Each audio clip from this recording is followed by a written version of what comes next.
지금 러시아의 우크라이나 공격으로 서방 세력에 의한 제재가 지금 가시화되고 있죠. 이러한 가운데 러시아 연방항공청은 자국 항공사들에게 외국 운항 중단을 권고하고 있습니다. 러시아가 이렇게 권고를 내린 가장 큰 이유는 외국에서 러시아의 항공기에 대한 억류나 압류 위험이 커졌기 때문이죠. 모든 항공사가 그렇지만 지금 항공기를 구입하는 것은 좀 어렵죠. 그래서 리스를 대부분 하는데 이 리스를 해주는 회사가 보통 서방 세력이 있어요. 이러한 서방 세력의 그러한 그 제재가 있기 때문에 이렇게 되면 그들이 운행하고 있는 항공기까지 지금 억류를 할 수 있고 압류를 할 수 있기 때문이죠. 이렇게 되면 나중에 경제가 풀리더라도 러시아가 항공기를 운행할 수 없는 상황이 되기 때문에 이것은 러시아에게 큰 손해죠. 이렇기 때문에 그렇습니다. 이런 상황에서 실제로 러시아 항공기의 압류가 현실화되고 있습니다. 러시아의 우크라이나 침공에 따른 서방의 조치 중 하나였던 러시아 항공사에 대한 항공기 압류 제재가 현실화가 된 것이죠. 이 일은 이집트에서 벌어지고 있습니다. 이집트에서 러시아로 비행할 예정이었던 러시아 민항기의 이륙이 거부가 된 것이죠. 이제 러시아 항공기들의 하늘길 이동에 난관이 맞이한 것으로 보이고 있습니다. 안녕하세요. 정보가 세상을 바꾼다의 인포뱅크입니다. 이번에 전해드릴 내용은 러시아 항공기 이집트에서 압류, 러시아 항공사의 외국 운항 중단 권고입니다. 여러분의 구독, 좋아요 한 번씩 눌러주시고 이야기를 시작을 해보도록 하겠습니다.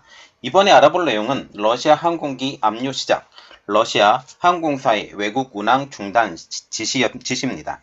지난 5일 러시아 항공연방청은 외국 회사로부터 항공기를 리스하는 러시아 항공사들을 대상으로 해서 6일부터, 지금 벌써 시간이 지났죠. 6일부터 외국의 운항을 중단하라고 권고하고 있습니다.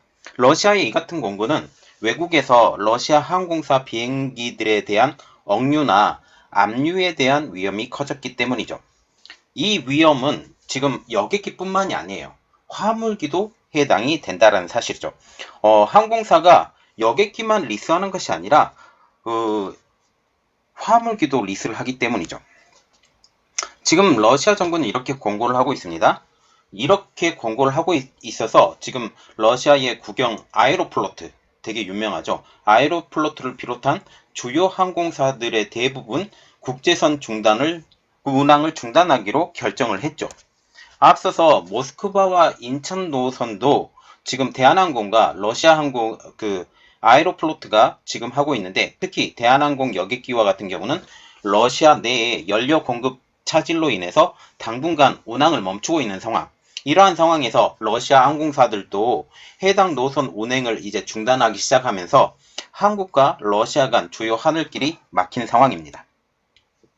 러시아 항공청은 5일날 공지문을 보냈대요. 여기에서 어떤 내용이 있었냐면, 외국 회사와 리스 계약으로 항공기를 임대해서 운영하는 러시아 항공사들에게 보냈는데, 6월 0시부터 6일 0시부터 러시아에서, 그러니까 말하자면 러시아 출발 외국항, 지금 여기 항공기에 대해서는 승객이나 화물 운송을 일시적으로 중단하라고 권고했다고 타스통신은 지금 보도를 하고 있습니다. 또한 8일부터는 0시부터 8일 0시부터 외국에서 러시아로 운행하는 운행도 중단하라고 밝히고 있죠.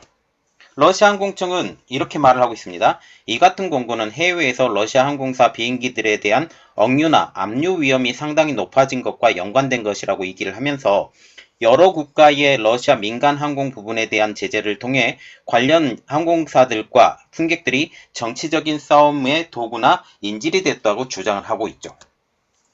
그러면서 이렇게 항공기가 리스가 끝나지 않은 상황에 대해서 억류하는 거나 지금 다시 회수하는 것은 국제항공법상 위배된다라고 지적을 하고 있습니다.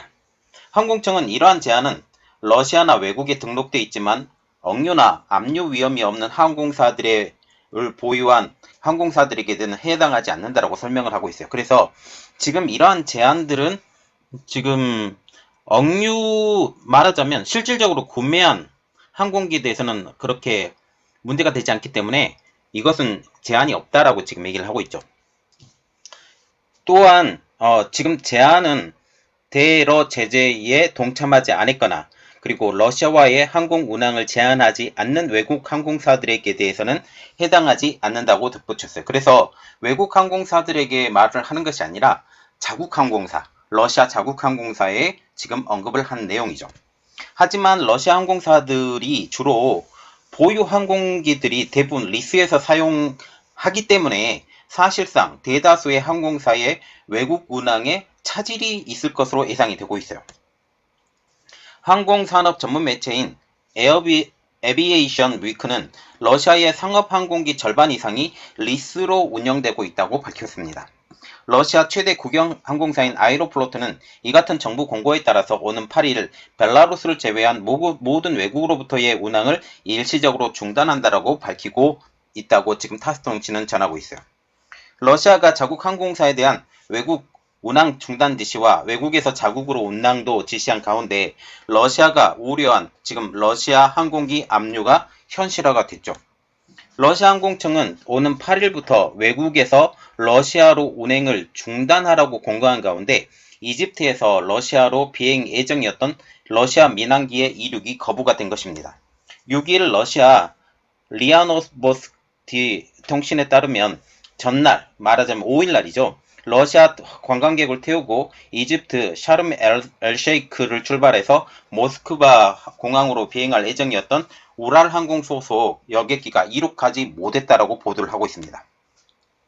상황이 정통한 소식통은 리아노보스티의 항공기 임대인이 그러니까 말하자면 리스를 해줬던 업체가 이집트 항공 당국에 항공기 운항을 중단해달라고 신청서를 제출했다라고 하면서 유럽 항공 공항법 안전기구 유로컨트롤 역시 그 복행을 위한 비행구역 권한을 부여하지 않았다라고 알려왔습니다. 그래서 유럽에 거쳐야 되는 부분 이러한 것들이 지금 허가가 떨어지지 않았기 때문에 항공을 할 수 없다라고 지금 얘기를 하고 있죠.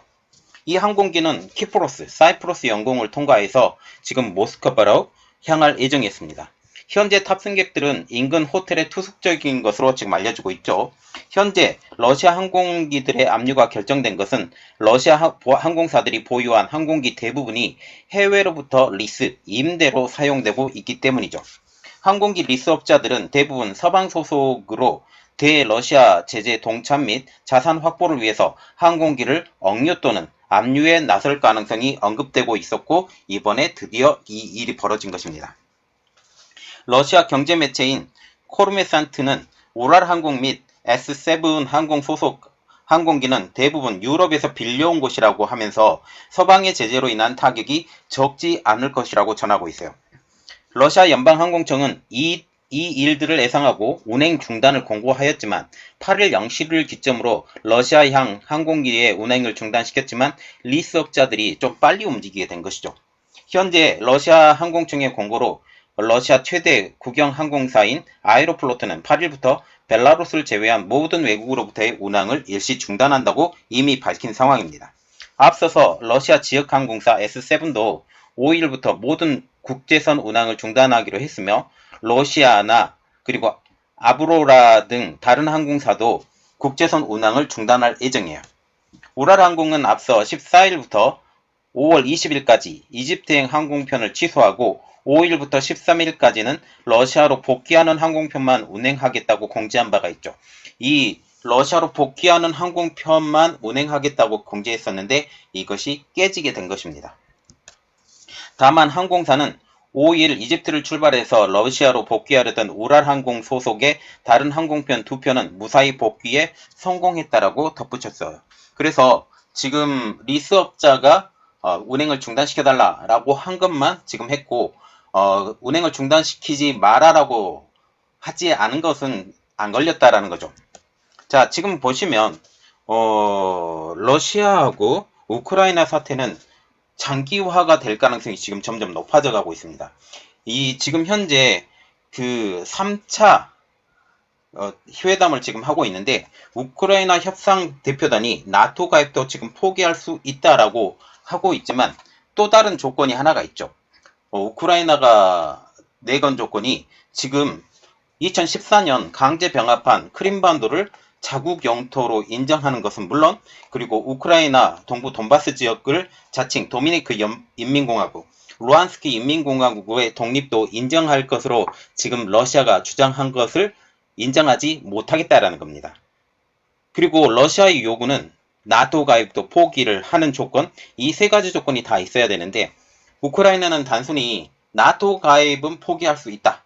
왜? 지금 현재 나토 회원국의 반응을 볼 때 최소 5년에서 10년 이상 걸리기 때문에 아직까지 나토를 받아들일 조건이 되지 않는다라고 하면서 지금 현재는 나토를 하지 않겠다라고 지금 얘기를 하는 거죠.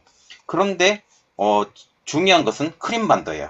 크림반도 그리고 돈바스 지역, 이것에 대해서 그들의 독립을 인정해달라고 러시아가 얘기를 하고 있는데, 실질적으로 이 지역이 우크라이나 지역이죠. 그렇게 하기 때문에 결국은 평행선을 그릴 가능성이 높다라는 것을 일단 생각을 해야 됩니다. 그리고 이것은 지금 중국이 계속적으로 지켜보고 있는 것이죠. 이러한 가운데 러시아 항공기가 이제 하나하나 자국으로 돌아가고 있는 상황, 이러한 상황에서 이제 지금 러시아 항공기가 해외로 나올 가능성은 벨라루스나 몇몇 국가 빼놓고는 거의 없는 상황으로 보시면 되겠습니다.